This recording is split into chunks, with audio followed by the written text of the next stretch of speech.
Welcome back. Welcome back. Happy Sunday.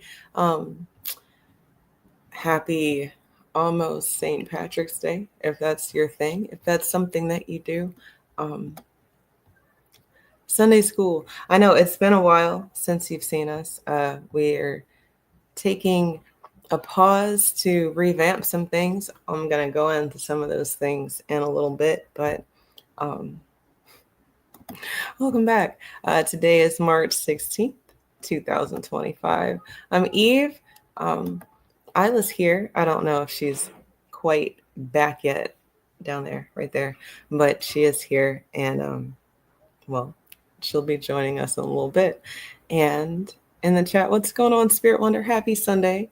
Yes, what a fun day to be an American, a Black American, if you will, especially if you're foundational. I understand this is actually probably some very trying times for some people, but that is what's happening now.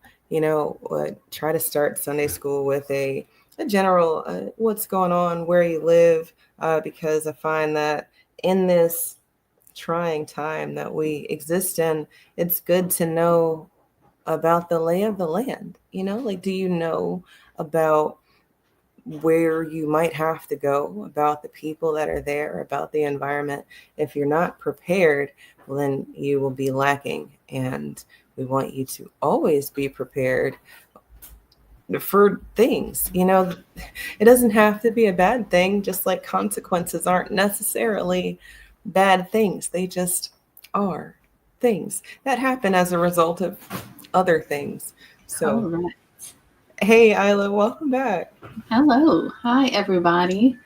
I've been gone for a little while, but I'm back. And I was letting the students know that it's okay to take a pause. We've been taking a pause to revamp things, to make it better, to, I guess, make things more palatable, more digestible and understandable. And we don't want to have long drawn out conversations. We want our conversations to be productive and constructive, and that is going to have to always be a node or a shout out and appreciation for our recently transitioned ancestor, Mr. Neely Fuller Jr. Oh, um, yes. so in the news, or at least not necessarily in the news, but what's going on where you are, Isla? Here it's been like summer weather. You can see Yeah, it's yeah. hot. It's very hot here. What's going It's on? definitely, it's definitely summerish weather here. It's a lot warmer. Haven't had any really severely cold days, but we had storms last night. I mean, big storms and some threats of tornadoes and whatnot. We were fine, but I always love storms. Other than that, that's about it. Just, going through the transitions of this new administration and some of the things that are happening locally, and whatnot. But that's about it. That's well, the storms. I know you like storms. I like storms too. They are very calming, but then, it's kind of fitting. We're existing in a time where things seem very volatile, but I find that maybe I'm not at peace, but I don't feel so anxious versus other people who might be feeling anxious, or they're nervous about things. And then I don't know if you've seen these videos, but Floridians, you guys get a whole nod because y'all are always ready for things. You've got puddle puppies, swamp puppies, and all sorts of Yeah, things. which I love because I love nature. But I'm really excited because I just bought some equipment last week for the summer to get back in the water, to get back in the ocean. So that's one of my projects. I said I'm going to really dedicate some time to getting back in the ocean. And Samaya, I want to teach her how to shoot this summer. So those are my two big projects. Well, that's going to be very exciting. I know that's kind of a touchy, debated topic, when to allow your mini, when you guys are allowed to shoot. And, I think that that's something we might have to talk about here on Sunday School because, from toy guns to super soakers, I mean, I think that we have a very close relationship with projectile weapons.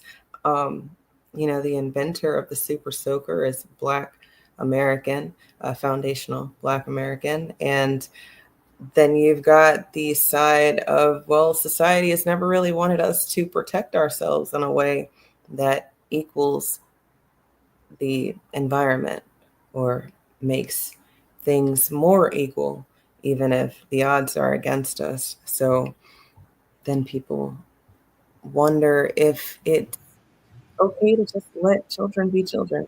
You don't want to necessarily have to talk to your child about having to protect themselves with a weapon, but like Yeah. a And couple minutes ago, we got to be prepared.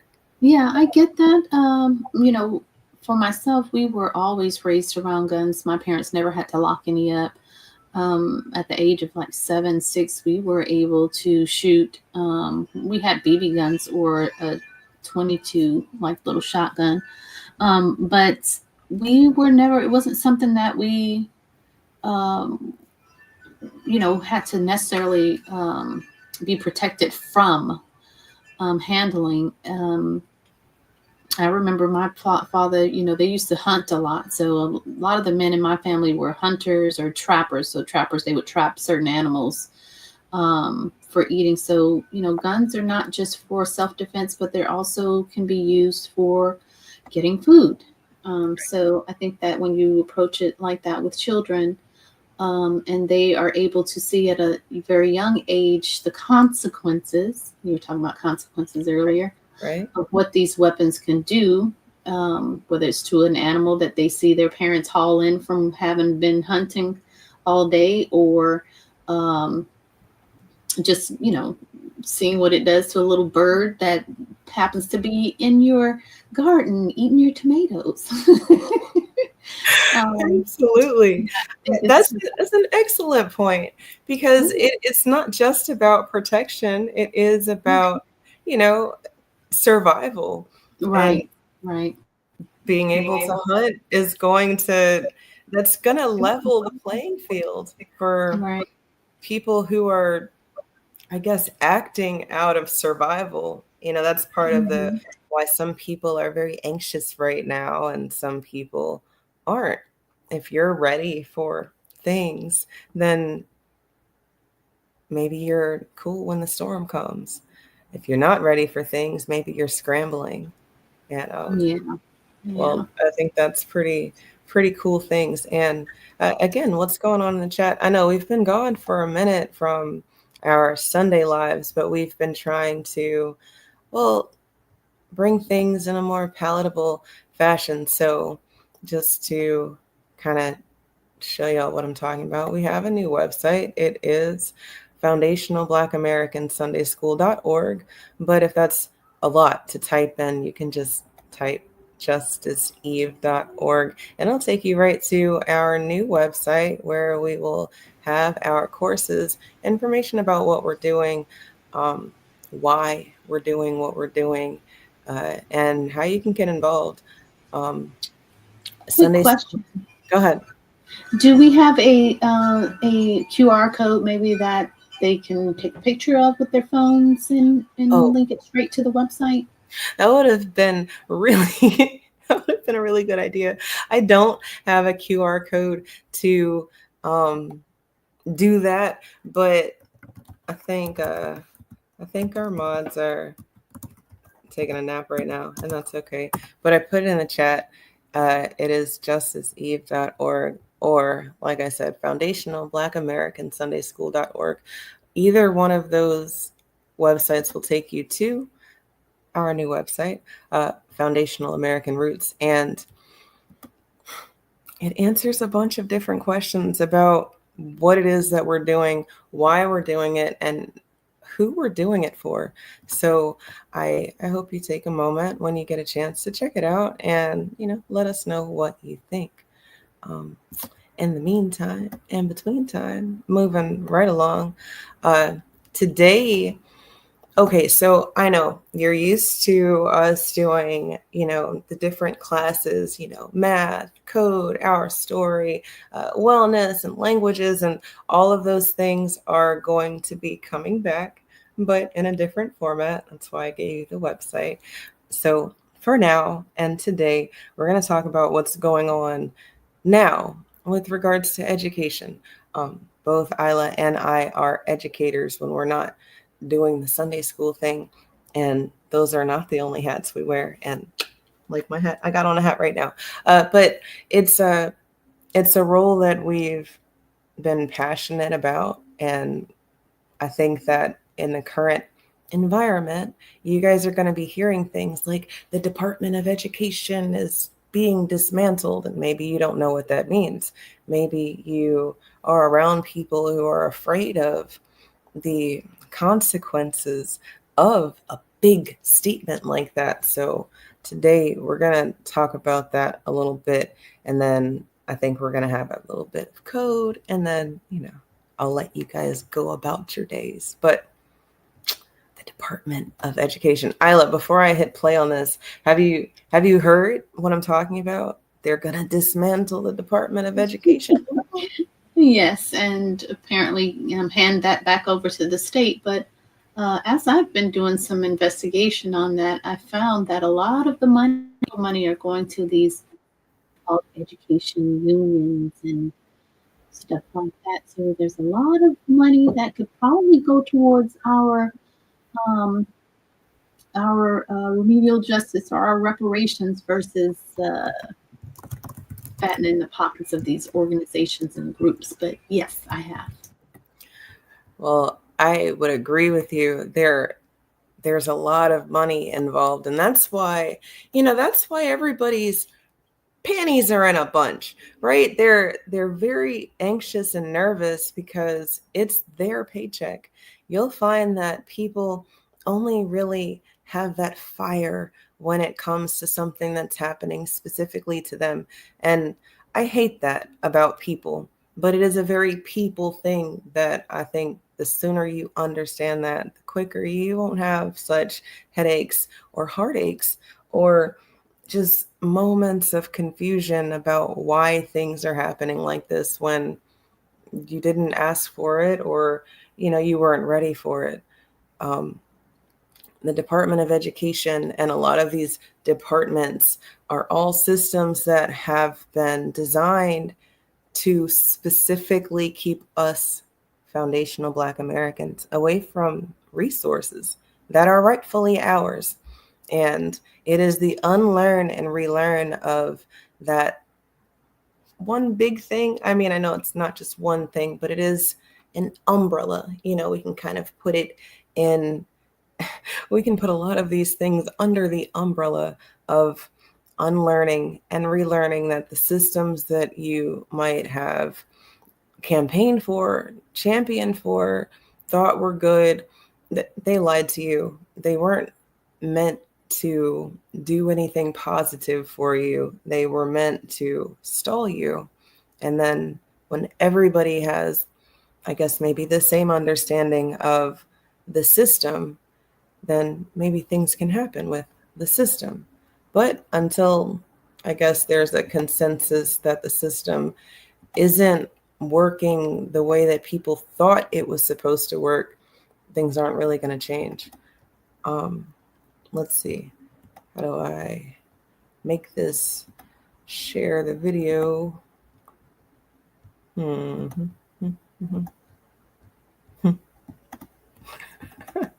So let's see. Maybe if I do it like this. Nope. Maybe if I do it like this. Got it. Okay, sorry guys. Had a little brain fart. StreamYard is doing this thing where they're trying to be competitive with the other platform that I've been flirting with. for these streams. And, well, I'm just having a little bit of a stuck on stupid moment, so I apologize. But here we go. Do you know the number one cause for children underperforming in schools right now? Bad educator. They're hungry as a no. Let me I'm finish. talking to the wrong guy. Let me finish. I actually, my whole but career was in education. That's my point of bringing that up to you. Yeah. And so, yes, you had things like the free and reduced lunch program. You have the summer lunch program. Yes. You have programs that were expanded so kids could actually. So I'm not arguing with you about your expertise in the private sector, but what I am saying is that a 20% cut or whack, you're cutting from Allendale Fairfax High School and Birmingham High School. Okay. You're cutting from places that really matter. The number one cause for children underperforming in schools right now? Bad educator. Hungry as a Okay, so we're going to start there. The number one reason for children underperforming in schools. This is going to be maybe a leveled conversation, so I employ you. Please have this conversation with your parents later. Talk with your minis about what I'm talking about, because it's not going to be simple. Okay, Isla, are you there? I think you're going to be able to help me here. I'm here. Okay, so as an educator, would you agree with the surface level that children who are hungry are not able to focus on school? Oh, absolutely. Yes, I will agree. I'll answer your questions first and then I'll expound if you need me to. Yes. Thank you. Okay, yes. So on a surface level, you guys, you have to understand that the powers that be, not only are they going to say things that make sense sometimes, like a broken clock, 2 times a day, it's going to be accurate. But they're also going to take both sides of the argument.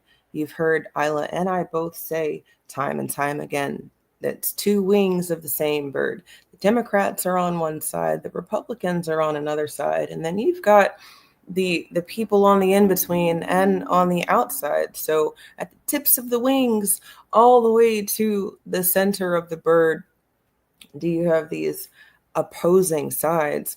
But if you think about a bird, well, you never have one wing working against the other. Both wings are going to take the bird where it's going to go, or where it's trying to go, or the wings are working together. As much as maybe people might see one wing and think that, well, that's just the left side, the right side's going to do something different. And if that analogy or symbolism is a little too deep for you, look in the mirror. When you look in the mirror, it looks the same, but it's not the same. Your right hand looks like your left hand, but it's not. Your left hand looks like your right hand, but it's not. Looking in the mirror, you know what you're looking at, but the reflection of it might cause you to question some things. And I get that, but that's going to have to be the surface level of understanding things, because when you dig a little deeper, which students are hungry? Why are they hungry? What's going on at home? And why are we having these discussions when at school you're supposed to be learning, reading, writing, and arithmetic is essentially where you start. From there, you get, different levels of more information on top of that reading and writing and math.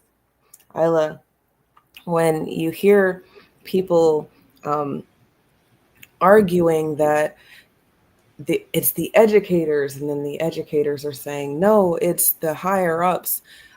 Have you ever been in any of those conversations, or been to like a town hall or a community meeting, school board meeting, or anything like that, where you've got both sides of the fence arguing about why the students aren't performing the way that people think that they should perform?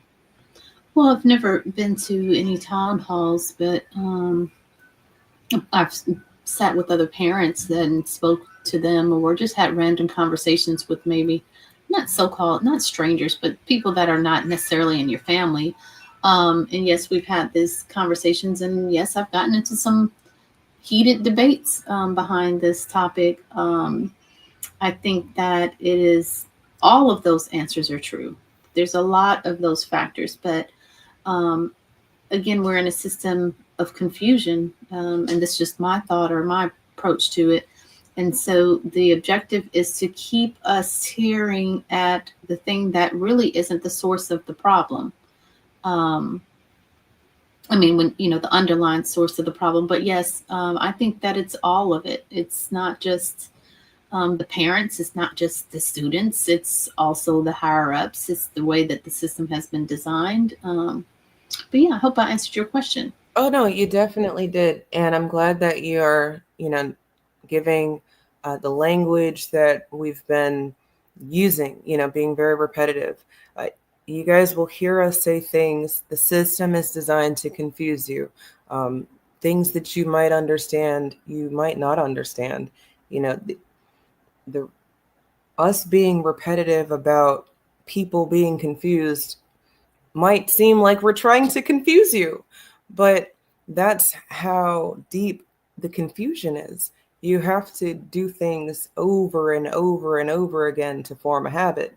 You also have to do things over and over and over again if you want people to, I guess, accept it as a way of life or as a way of being.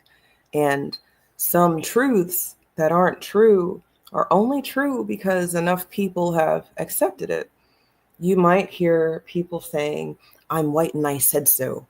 And no, I don't mean you'll hear white people saying, I'm white and I said so. You'll hear Black people using that term to not justify something that's been done or said, but just that they understand that the system that we exist in has it so corrupt that you don't have to be true.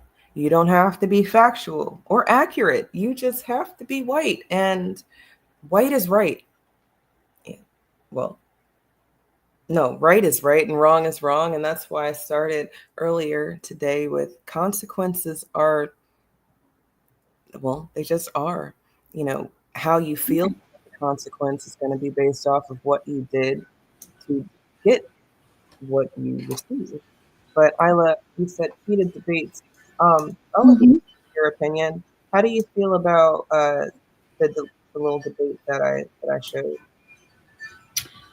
I think a lot of it is performative. When you really get down to it, these people are trying to have power or seize power and money or capital. That's something we're going to talk about today for code.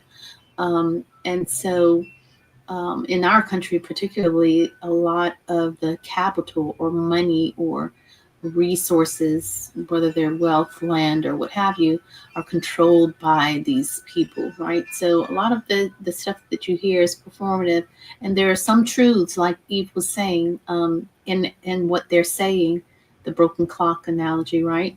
That it's correct or right at least 2 times out of the day, but at the end of the day, these people, everything takes me back to racism, white supremacy. They're debating over the trivial things and not really solving what the root cause of a lot of the problems that we have with every system, all areas of people activity. Because right now they're talking about the system, the people activity of education, right? That's one of the things that we'll get into with counter racist class. But yeah, in terms of that debate, I see it as more performative. They're fighting over who's right or wrong. They create a lot of division to keep us distracted, right? Well, this side and that side. But at the end of the day, as Eve said, what is right and what is wrong is wrong. So that's a good answer for you. Thank you. Thank you. And performative is, again, maybe another word that you guys are going to hear a lot this year, because you're going to see a lot of people up in arms and they're so angry about things. The Department of Education, how much is being spent? It is a lot of money, but it's a drop in the bucket of money that's being spent. I want to say that for this upcoming year, the year that we're in, the budget is something around $100 billion, but that's only 0.9%. That's not even 1% of the total federal budget. And when they say that they're going to dismantle the Department of Education, people think that that means that they're going to cut the funding, all of it. There's not going to be any more money for education. And that's just not true. Now, when you think about it, cutting anything from something that's less than 1% is not going to do anything. So that's why I'm appreciative that you're using the word performative, because all of this is performative.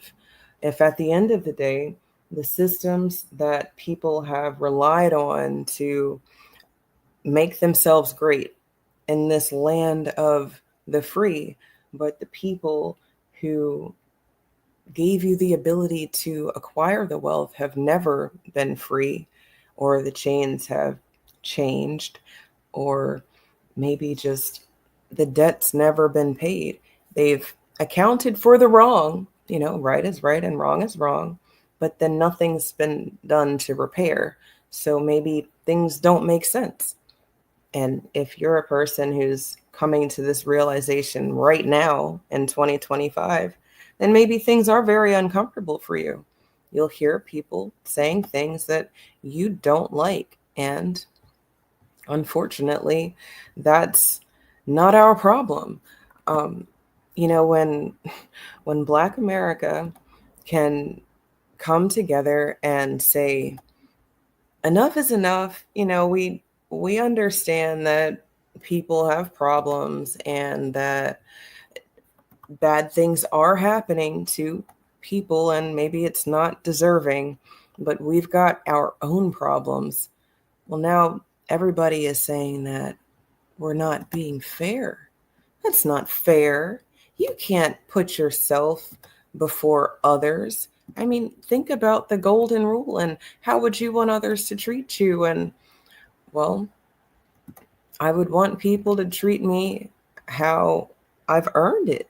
If I've done good, then I guess treat me good. If I've done bad, then I don't necessarily want you to treat me bad. But if that is the balancing act, if we really do want balance, then we would have to accept the consequence for when we do bad things.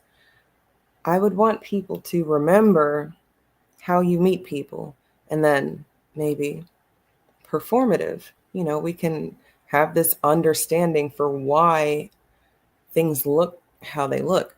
We don't have to be confused. The internet is a tool that is very useful in unlearning things that we thought we knew. The new head of the Department of Education, her name is Linda McMahon, and everybody was up in arms about Linda's involvement, but I guess they forgot that she's already been a part of Trump's cabinet before when he was president. So I guess maybe people don't do their homework or their research about people. But if you don't remember her from not a few years ago, then maybe you wouldn't remember how she even rose to fame. So let's take a trip down memory lane. You came out here to apologize to me for kicking me in the gonad. Vince, shut up. I'm the one who's going to do the talking. The last time you and I had a public chat, let's take a little stroll, little piece of videotape. And as far as my marriage is concerned, I want a divorce. I was just a little angry. You weren't just angry, you were furious, and you made me ill. I admit it, Vince. You broke my heart. Then you didn't stop. Let's take a look at that footage. That I've been so bad that I deserve a spanking. What's the matter with you? Just because you're Linda's doctor, don't bother me anymore tonight. You know what? Since you really can't appreciate these wonderful roses, Linda, allow me to give them to someone who will appreciate You're it. so sweet. Trish kept the doctors away. I wasn't so heavily medicated. And I'll give you what you want. I've always been the one to sacrifice in our relationship, and I'll do it here. I apologize. Read my lips, Linda. I humbly apologize. I didn't come here for an apology. You read my lips. I want a divorce.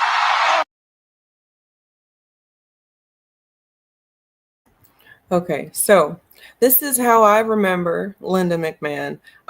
Not that I was super into wrestling or anything like that, but pop culture is pop culture. And if you don't know what's on the TV, I mean, shout out to you. You are a strong person.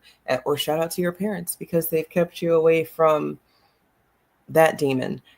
But I think being prepared means you have to know what's going on and who the players are, who the people are, and the environment they're going to go into. As an educator, I've been in the meetings where you have administration talking to the teachers about the classroom, where you have parents talking to teachers about the classroom, and then you have bureaucrats and politicians talking to teachers about the classroom. What you find is that a lot of teachers have the same understanding. I'm sorry, they're all in agreement. If you've not been in the classroom in a long time, then maybe you don't know how the classroom is run. That's agreed upon, I think, maybe across the board for most educators. And it doesn't matter what their race or ethnicity is. It's just this understanding. And I think maybe in general, people get it. That's why a lot of people who didn't vote for our current president didn't vote for him. They said he's not a politician, he's a businessman. And we don't need a businessman as the president, we need a politician. I don't know if I agree with that statement as much as I keep hearing it. So I'll let you decide how you feel about that statement. But Isla, with our current president, businessman, and well, they keep saying that he's a felon. I don't know if that's true or not, but we're in some very strange times, and I find that I'm on the opposite side of the argument now. While I am still an educator in the classroom, maybe it is time to disrupt some things. It's time to switch it up. When I was going to college, they told me that if I wanted to be a doctor, that I didn't want to get a basic biology degree or a science degree. They wanted me to stand out from the other applicants. So to have a degree in literature or history or even art would kind of make your application stand out amongst the thousands of biology applicants or the thousands of pre-med applicants. And you want to be special when they're choosing you to do something or when you're trying to get into a program. So using that understanding, maybe it's the differing opinion of something that could be the thing that changes things. Does that make sense, Isla? I mean, in part it does, but yes, it doesn't make sense to me that the system is designed that way, but in part I can understand it. Well, two wings, same bird. So even understanding that maybe having a different perspective could, change things. Is it really going to change things? I started with letting you guys know how much money is being spent for education anyway. It's less than 1% of our budget is being spent on education. So if that argument that I showed you has any validity, then maybe the school lunches and all of these programs where children are being fed by the school, maybe it would be better if the funding were better. Maybe the teachers, the bad teachers that the other guy was arguing about, maybe they wouldn't be bad teachers if the funding weren't so, I don't know, bad. To me, that's not great to say that the country is only spending 1% of its federal budget on education when we are actively sending and seeking professional people in other countries. It's crazy, but it's only crazy for people who think that the system is supposed to do certain things. Go Go ahead, Ida. Well, we spend more money than other developed countries on education, but we're the bottom last, right? So where is the money going? How we were truly invested in education? But I kind of answer to that earlier. But a lot of these institutions have become little corporations. For instance, the area here in Pensacola that was predominantly Black, back in the day when during segregation has been all brought up by the university here, University of West Florida. So I don't know. I mean, we spend what is considered a drop in the bucket to us, right? As well, we spend so much money on other things, but when you compare us to other countries or nations, developed or so-called developed nations, we spend the most, but our education system is the worst. It's an excellent point because, again, us against other countries, we are supposed to be the number one country.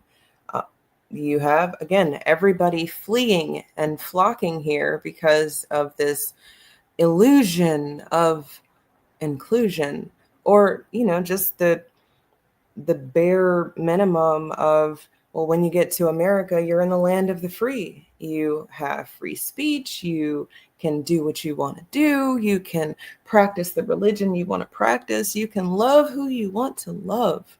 And if you're under the age of 18, you are given the ability to get schooling. And, well, in the past, it didn't matter your citizenship.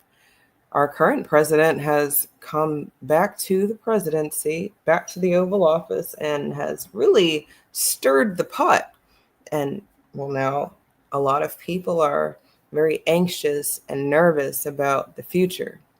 Again, I find that these times where people are nervous, I don't know if I'm nervous. I kind of feel home. I feel calm. And that's, that's the truth of a storm. Everything is not going to quake because the storm's coming. And just like I kind of joked earlier about people from Florida, from hurricanes to alligators, you've got people in Florida who they don't run or flee from things. They just bunker down and be prepared.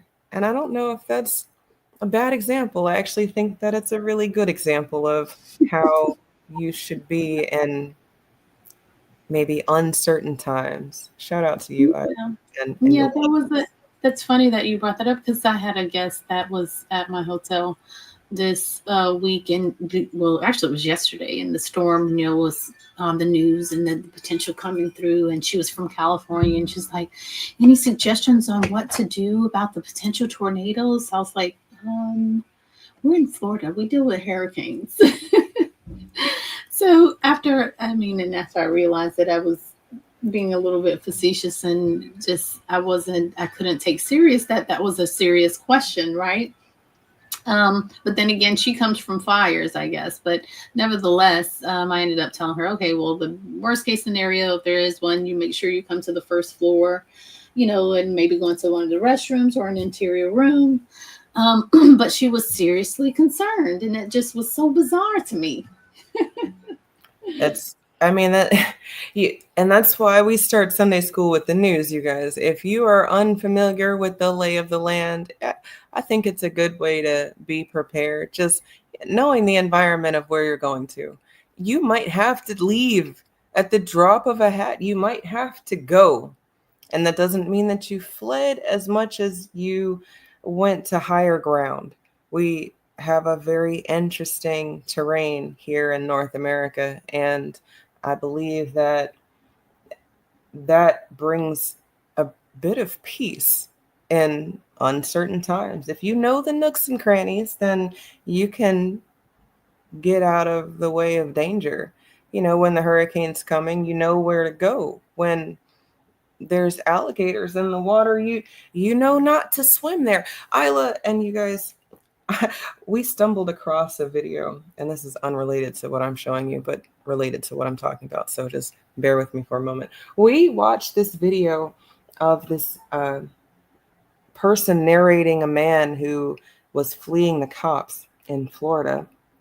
And the way the narrator said that everybody in Florida knows that every single piece of water that exists in Florida has an alligator in it, but the man fleeing the cops didn't care. He hid in a pool or I think it was a pool, and there was an alligator in the pool, or maybe it was a pond or something. I don't know, but the gator got the man, and it was the way the narrator just knew what the alligator was thinking and what the man was thinking. And I was just thinking, well, if everybody in Florida knows about these alligators, why would you get in the water? Like, I mean, was it that bad? Well, it's probably a slight exaggeration, but yes. Oh goodness, I want to see this video now. But yes, there are plenty of gators out here. I mean, and we have beautiful freshwater springs. I mean, crystal clear, beautiful water. You can see straight to the bottom of it. But there's always signs that beware. There may be gators here, so proceed with caution. Anyway. Proceed with caution. Absolutely. Very fitting for this next little video. This is Linda that I just showed you, being confirmed as the Secretary of Education. Senate voted to confirm Linda McMahon as Secretary of Education. McMahon is the former CEO of World Wrestling Entertainment and served as head of the Small Business Administration during President Trump's first term. Despite her confirmation, Trump has vowed to eliminate the Department of Education or drastically reduce its function. He has previously said he wants to empower state and local governments to make their own decisions about education. So again, drastically reduce anything that's less than 1% already seems performative. But, right now, some things are going to be used. And I think that we can take a page out of that book. We can use things to our advantage the same way people have been using things to our disadvantage. So don't be nervous. Know that you're supposed to be here. And it's the people who are not supposed to be here that want you uncomfortable and on edge. And I think that it's a very powerful position to know where you are, why you're here, and the people around you. If you know all of these things, then you can make a plan to protect yourself, protect your family, protect your peace, and do the things that you need to do. Arla, you want to pull up your stuff for code? Yes, I will. Give me one moment here, and I will share my screen. Cool. While she's doing that, I'm going to try to... Actually, no, that video doesn't really work. So we'll just do this little thing. Have you heard our song?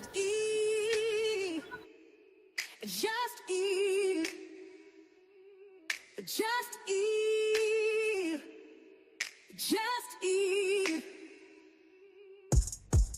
Put the check black first because it's brilliant. People talk too much. Say less. Remain on code. Follow the spirit. When the going gets tough, it's time for resilience. A fight inherited, no turning back. We're on our way. Tune into Eve at the end of your day. Defying the odds. She's breaking the mold. Black, beautifully blunt. Eve's story is bold. Unpopular talks, but they need to be heard.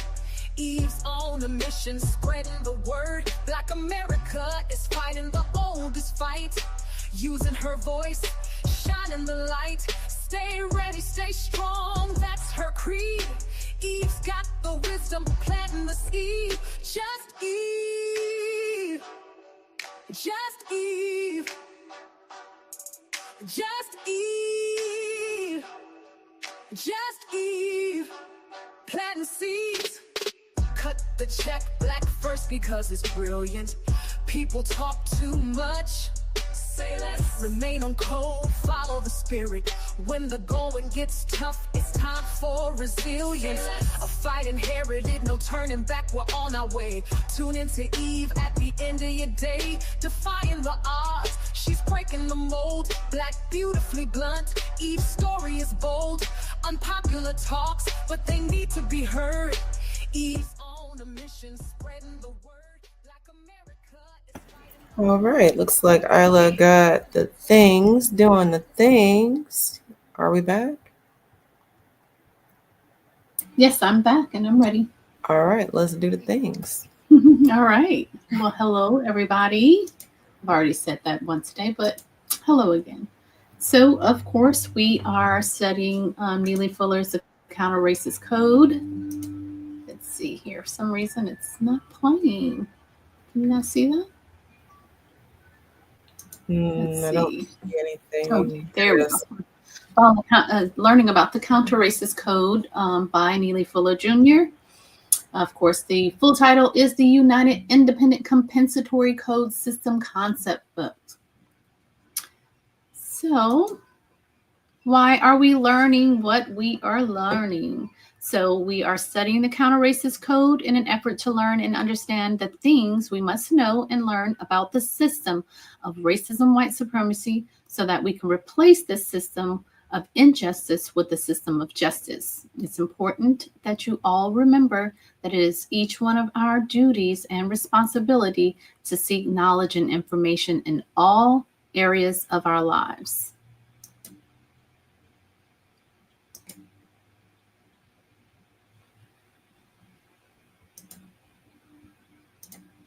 I'm sorry, guys. I'm trying to click on it and it's just not going. Okay, there we go. So the why is simple. It is to eliminate our confusion. So as Neely Fuller says, if you don't understand the system of racism, white supremacy, what it is and how it works, everything else that you do understand will only confuse you. Now, before we go forward, always remember that these things that we're learning about from the Counter-Racist Code are merely suggestions, and there's no wrong or right way to apply them. And you can use some or all of them or none of them. Another thing to remember is that the code, Neely Fuller thought that the code was a living, breathing thing. And there may be some things that we can add to it, remove from it, change, throughout the course of time. Let's do a quick review. Right now, remember, we are studying economics, and economics is basically the balance between all animals, all people, all places, all plants, all things, all thought, all speech, and all action. So it's the balance of those things in an effort to eliminate the system of racism, white supremacy. So simply put, economics pertains to our time and energy, how we use these things. All right. So last time we discussed, when we met to do code class, we discussed suggestions on what you can do if you did not have a constructive, constructive employment. And the first suggestion, or the first suggested thing that you can do is go wherever necessary to seek constructive employment constructive or temporary shelter. The second thing or suggestion is to go wherever necessary to seek constructive employment or a job.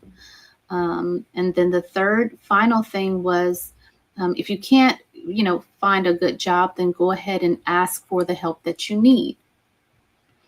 And in today's lesson, we will be discussing money as it pertains to the compensatory code. So first, let's define what money is, or the way it's defined in this society. So money is defined as a current medium of exchange in the form of coins or banknotes. Banknotes would be like the paper money, or both coins and banknotes. So another word for money is also capital. So according to compensatory logic, the suggested way to operate when it comes to money is to the best of your ability, make sure that you're practicing trading. That's like if I had something that Eve needed and Eve had something that I needed, we could simply trade. We don't even need money, right? Or exchanging information. We can teach one another things. Or we can exchange labor. Let me go back, sorry. Labor meaning our energy, right? Working. We could work for one another. Like maybe Eve needs me to cook for her so that the babies are fed, and maybe I need her to teach for me so that I don't have to teach today, and maybe we can exchange our labor. She could teach and then I'll cook, right? So we're exchanging labor or exchanging materials. So it might be something that Eve has that I need and something that she has that I need. So I might need her hammer and she might need my saw. So we'll trade or we'll switch them or exchange them because we need them in the moment.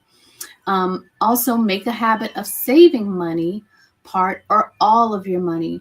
To save regularly helps to prevent waste and helps a person to be better prepared for an emergency or for an opportunity. All right, so according to compensatory logic, there are only 3 major ways of gaining so-called capital or money. The first major way of gaining capital is by inventing or providing something that is wanted or needed.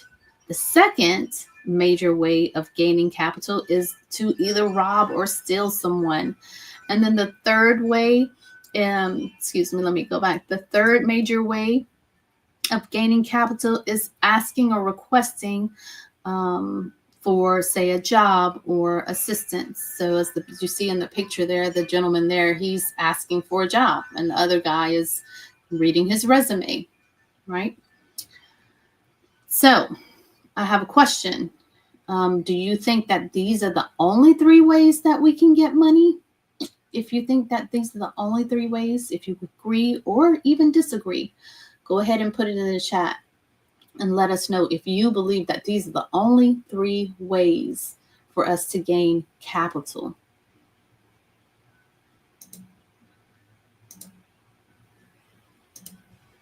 All right, so the next lesson that we'll have, we are going to go into the 10 suggested things to do about money matters when as it pertains to money or capital. But always remember that while we are living in a system of racism, white supremacy, the white supremacists are considered the functional masters of money, meaning they control money. And it is the white supremacists who make the major decisions in regards to which non-white person, we would fall in the category of a non-white person, will have money, how much money. Oh, let me go back. It keeps going ahead of me. Sorry about that, guys. How much money, we will have, how we will be able to come or have that money, right? Also, what we can do with that money, when we can or cannot use that money. So they basically control everything, even what the money is worth. So basically, if you don't have money, it is appropriate to blame the system of racism, white supremacy, excuse me. And that might sound like kind of self-defeating, like, why would I blame someone else if I don't have money? I should be able to go out and get it.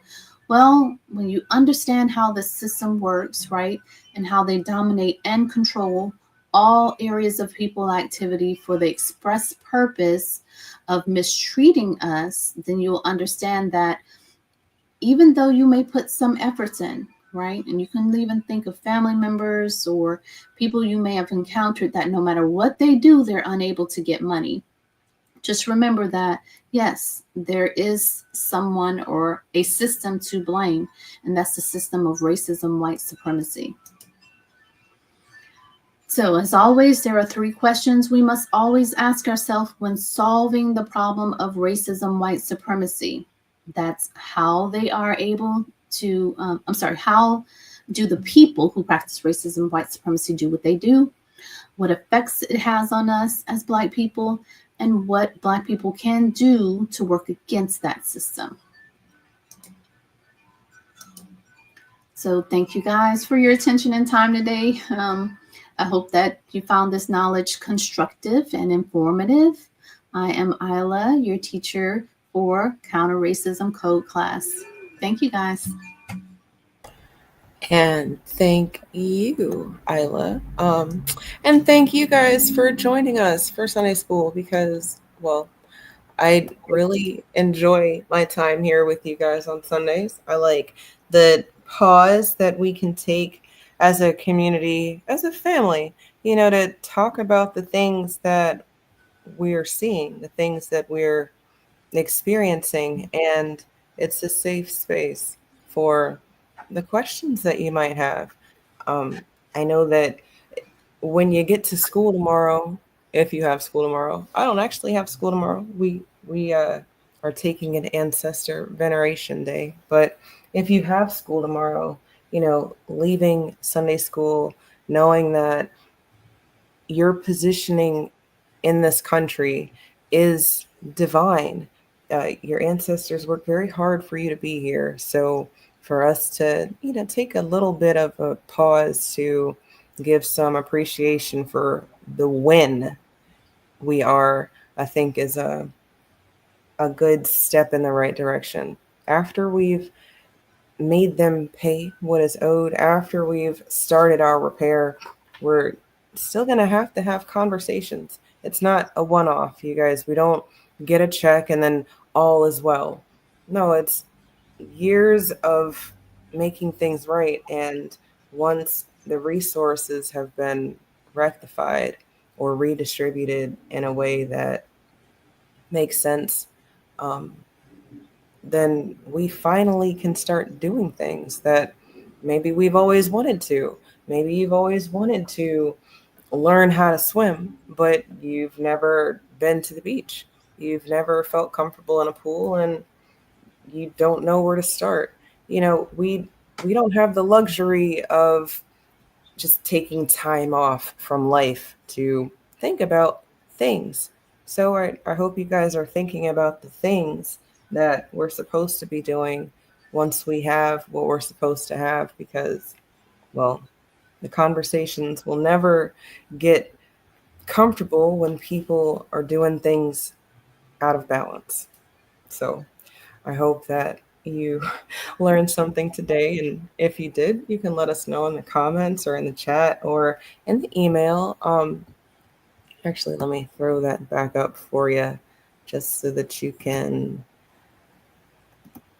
take it down if you wanted to make a note of how you can reach us. Again, we are in the middle of revamping things. So our email is still fbasundayschool@gmail.com, but you can start to reach us over here at foundationalblackamericansundayschool.org or justiceeve.org. Both of us have emails here for you, Miss Eve. Actually, I think I have you on a different section.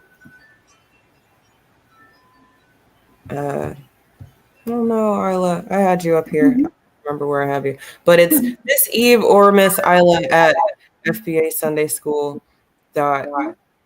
I'm sorry, Miss Eve or Miss Isla at foundationalblackamericansundayschool.org. But I know that's a lot of letters and things to type. So FBA Sunday School at Gmail is probably going to be the quickest way with the less amount of typing. And I apologize for all the different letters. There we are. That's me. That's Isla. We've been doing this for a while. We like doing this. We're coming up on our 3rd year. So if you've been with us the whole time, shout out to you. If you have suggestions for things that you want us to do, let us know. But until next time, make sure that your Patreons are updated so that you get a notification for the next time we are going to be live. But it'll probably be, if I pull up the calendar, Isla, how is April 6th is looking good? I will be able to tell you better when I get back to, well, when I look at my my calendar and stuff. But nevertheless, either way, I'll be able to do something. Cool. So you'll probably catch us here live on this channel on Sunday afternoon on April 6th. And in the meantime, in between time, we will be dropping the videos on the Patreon and on the new website. So for our content builders and the people who are actually enrolled in class, please check that stuff out. I think that you will be surprised and pleased with the updates. Until next time, never forget, Sunday school is not church, but it can be like church, because we don't want you to be in the belly of the beast without the proper armor. Y'all have a good week. See you next time. Bye. Bye.